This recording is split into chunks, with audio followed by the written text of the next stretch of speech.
Hi friends, நம்ம இப்போ எதை பற்றி பார்க்க போகிறோன்னா, நாங்கள் ரொம்ப நாளாக புறா வளர்த்துருந்தோம். இடையில சமீபத்தில் புறா வளர்த்தி முடிக்கும் போதுங்க, இப்போ வித்த புறாங்களில் சில புறாங்கள் வந்து நம்மகிட்ட குஞ்சு பொறிச்சு பெருசாக வளர்ந்துருக்கு. அந்த புறாங்களாம் வந்து இறை போடுறதுக்கு பார்க்க போகிறோம். வாங்க. இந்த புறா எங்கே இருக்குன்னு பார்த்தீங்கன்னா, நாங்கள் பாருங்க மாடி வீட்டில் உட்காந்துருக்கோம். நம்மகிட்ட இருக்கிற புறா வந்து ரேஸும் ரோமரும் கிராஸு. இது ஏன் கலையுதுன்னா, எங்களுக்கு வீட்டில் வந்து மேரேஜ் தான், அதனால் எல்லா புறாவும் கொடுத்துட்டோம். வித்த புறாவில் 2 புறா வந்து மறுபடியும் ஜோடி சேர்ந்து மறுபடியும் குஞ்சு பொரிச்சிருக்கு. மேலே பராமரிப்பு இல்லாமல் கண்டுக்காம விட்டுட்டோம். அது என்ன, அதை கூட நினச்சி தேடி வந்திருக்கு.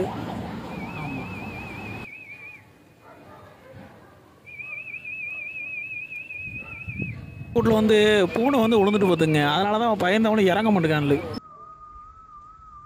அதுமாதிரி உங்கள் வீட்டில் யார் வீட்லையும் புறா வளர்த்துருக்கீங்கன்னா கமெண்ட் பாக்ஸில் கமெண்ட் பண்ணுங்கள், என்ன மாதிரி புறா வளர்த்துருக்கீங்க.